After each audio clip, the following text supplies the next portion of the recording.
Lugnet. Sorry. It was, I could write a dissertation. I could write a frickin' dissertation about this right now. Lugnet was the single biggest point to get adult fans together, because we were all in our little time. Again, I was the only one in the world until the internet, and then I found out there were other people just down the street. But Lugnet was the single point of beginning, not now, because Lugnet's a ghost town. Well, there's only one person posting in Lugnet right now for the last decade. But anyway, Lugnet was the single biggest point of togetherness for the adult fan community from, I would say, 1997, 1998 to 2010, 2008, where it started to wane, for this community. And because we were doing shows, and because we were inviting ourselves sometimes along to hobby shows and toy train and doll shows and whatever other exhibition was going on at the time, that we were across the hallway from the mechano guys, we were across the hallway from the HO guys, we were across the hall from the N-scale guys, we were across the hall, the walkway from all those guys who were always legitimate. Always legitimate. Lego was a toy until then, to the public, not to you and me who's watching this, but to the public. Lego was a toy for kids, only for kids. We knew different. Right? We absolutely knew different, that it wasn't just a toy for kids. And I don't have a time machine, but I can pontificate that without Lugnet, it'd have been a lot slower, because I think grassroots really does move the world. It really does. The Lego company had nothing to do with Lugnet. It was all fan-based, and the enthusiasm and passion from Suze and Todd and everybody else who jumped on at the beginning and got the ball rolling, and then the Lego conventions started. Lego conventions, are you kidding me? Like, they've been doing Star Trek conventions since 1972. 1972, they've been doing Star Trek conventions. And who started the Star Trek conventions? The fans. Bijo, all those guys who started the Star Trek conventions back in the early 70s and say, hey, actors who were on the original series, can you come by? We're gonna be, I don't know what year, I think it was in Dallas or whatever it was. It could have been in California. I don't know. I'm a huge Star Trek fan, but again, just like Lego Masters, I don't pay attention. But Star Trek's convention started in the early 70s, and it was started by fans, for fans, directed at fans, sponsored by fans. And they said to the actors, hey, come along. Hey, there's going to be a huge room full of fans who want to hear stories. Right? And they showed up. George Takei showed up, and Walter Koenig showed up. They showed up for these things. It was like, and then it caught on. And then it became, and this is what I hope doesn't happen to Lego, then it became an enterprise. Not to use that word. Then it became like a money-making scheme. And this is what I'm finding, and this also adds to my disdain, shall we say, my lack of appreciation. Not hatred, because I don't hate it, but my lack of appreciation for all these shows now that are not shows. They're collector cons. They're 100% vendor-driven, 100% table-driven, because that's where they make the money. So somebody took I'm reading, we're well into an hour in this. I was reading Will Wheaton's ideas about Star Trek conventions, how it became just a way to make money, make as much money with putting as little effort and giving back to the fans as possible. So they were going from all fans support to zero fan support, to making as much money, charging an arm and a leg to get in, or charging an arm and a leg for the lineup for autographs, arm and a leg to get into the room to listen to the guy talk or the girl talk or whoever talk, and then recoup as much money as you possibly can, and the fans will just eat it up. And I think that's a detriment to Star Trek. I really do. And I think Will Wheaton said the same thing. And I think there are a lot of people smartening up to that at lots, it's the gem, the happiness, the je ne sais quoi, the joy of it, because now it's just money making. That went off on a huge tangent, by the way. But I think from what I saw from my own personal experience and my only experiences thus far. I went to Brick Fest in 2004, and by then it was still at the university, and it was still run by fans for fans. It was fantastic, so much fun. I don't remember any of it, and I don't even drink, but my memory's flaky at best.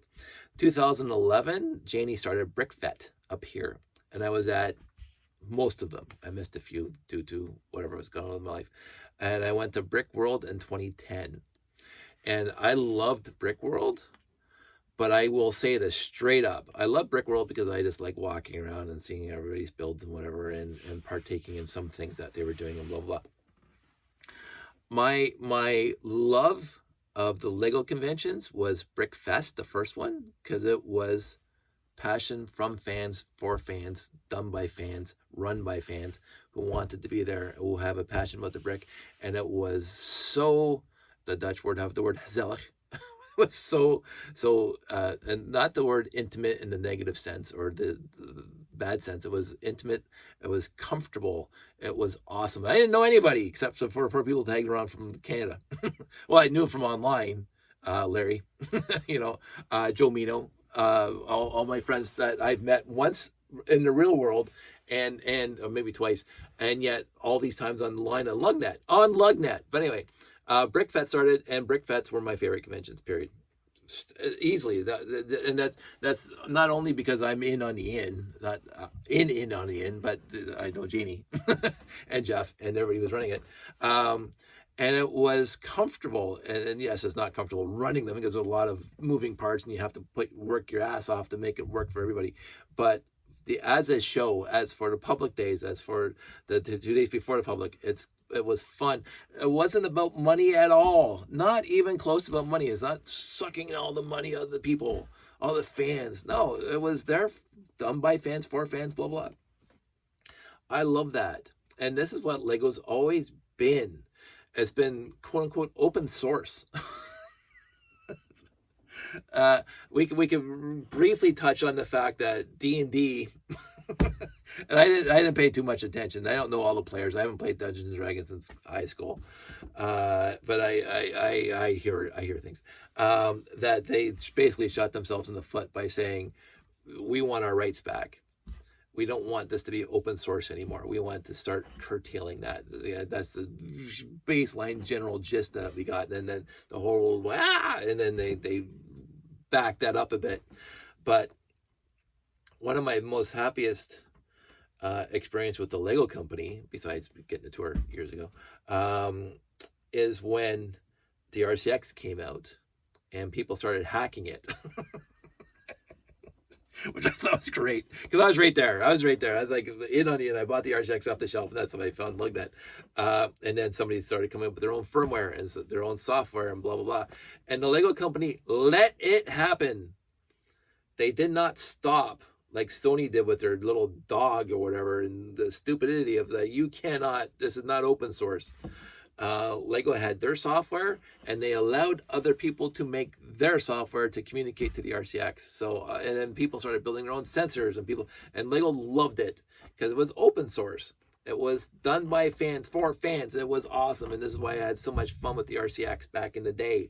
I never would have had I would never ever have. I got 30 RCXs here. I never would have had that had it just been straight up the Lego software and the Lego sensors and the Lego, and that was it. You had to get all the stuff from the Lego company.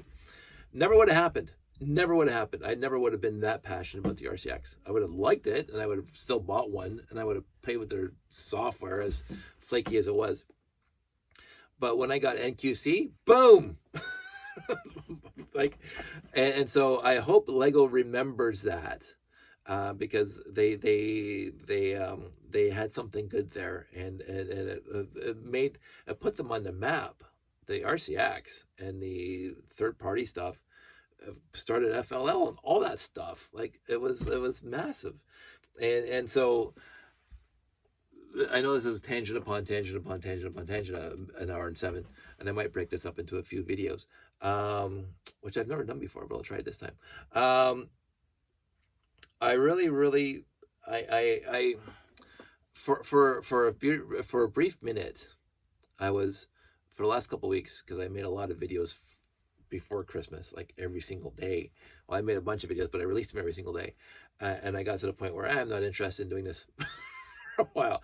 But when I was cleaning up and I found this bag, and I said, I want to see it back together. And as I was building it, I was getting to be passionate about the hobby again. And when I'm building it and I'm pulling parts and I'm starting to think about all these things that I just talked about, all these things about where I am, and it was all referencing this guy and how what I thought about it before versus what I thought about it now, and the other take on it about why they built this set, why they released this set specifically with the movie and blah blah. I started, all these pieces were coming together again, and it happens to me sporadically over decades, where all these parts, this seemingly disjoined. This is the best part about Lego hobby. Seemingly disjoined ideas that you don't think they're connected at all turn out to be completely connected. I'm not saying it's a Mandelbrot set. Yes, I'm bringing Mandelbrot into this now. I'm not saying it's a Mandelbrot set. When they first started printing off the Mandelbrot set in the early 70s, and they were wondering if this little note over here, this little island of whatever, was touching that little island over there, right?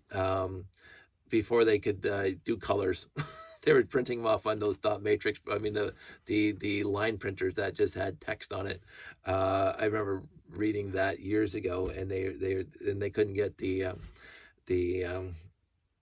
oh, I'm losing my words. It's kind of sad. They couldn't, not the minutiae. They couldn't get the detail. That's not either they couldn't get the detail that you can get now. You just download whatever little program on your computer, and you can keep on zooming in the Mandelbrot set to 100, 200, 300, 400. But what I'm finding is that all these little disparate, right word, disparate parts of my appreciation for this hobby are all related to one another. They're all weaved into some sort of web of appreciation. And so I was waiting for a bit. I built this guy, and I'm going, wow, this is something else. This is starting to, again, pontificating, ruminating, just thinking about this kind of stuff. And being here at 55 and having this collection that I have, and how I got here. I mean, I think about that a lot, and where I'm going to go in a few years. And I talked about that before, so I don't want to reiterate that stuff. But I am really, really as passionate today with this hobby as I've ever been. And I'm 55. I'm going to be 56 this year. 56 years old. And I don't want this hobby to stop. And I've talked about this sporadically, not recently, but I talked about this, and I talked with my friends years ago at dinners or whatever. Like they're always, especially in the late 90s, when the Lego company didn't look like it was going to make it, right? Because of the market and the crappy sets they're putting out. And again, Star Wars and Bionicle saved them, but beyond that, like, if the hobby disappeared tomorrow, like, forget the hobby, if the company disappeared tomorrow, like Meccano did, but it came back. But Meccano was gone for a while. You couldn't go to the store to buy a Meccano set for, I don't know, the company folded because some other toy manufacturer built stuff for the kids that kids were more interested in. But I had Meccano as a kid, and so you could buy new Meccano sets in the 70s and early 80s. But I think, and I don't know the exact date when Meccano actually closed its doors from building stuff, but we would still go to shows, and there would still be Meccano guys there with their stuff. And I said, that will be me if the Lego company closes its doors and doesn't produce anything new. Now, looking at that this year, they're not going anywhere. They're absolutely not going anywhere. Every time I walk into the Lego store, it's packed with people. Every time I go online, there's Lego everywhere. They released, again, it's over 100 sets at January 1st. They're not slowing down. They're not slowing down. Do I want them to slow down? For me, yes, but I'm not their market because I don't buy their new stuff, so it doesn't matter to me. So they can keep on going, absolutely, and keep on doing what they're doing. but my appreciation for the hobby not waning at all, and my appreciation for talking about the hobby doesn't seem to be going either. So it's like, um, yeah, let's wrap this up. I am gonna break this up because this is now the stupid long an hour 12. I'm gonna go to bed. I want everybody out there to stay safe. I want everybody out there to take care. Thank you for listening to me. I am going to break this up into maybe two or at least two, probably 3 or 4 different parts. I don't know how I'm going to do it, but I'm going to figure it out. So we are now at the end. And this is the part where I keep on saying, I hope everybody's doing well out there. I was going to talk about what we always talk about this time of year that you always see in the commercials, but I'm going to save that for later because we're already an hour 13. So everybody out there, stay safe, take care, and I will talk to you soon.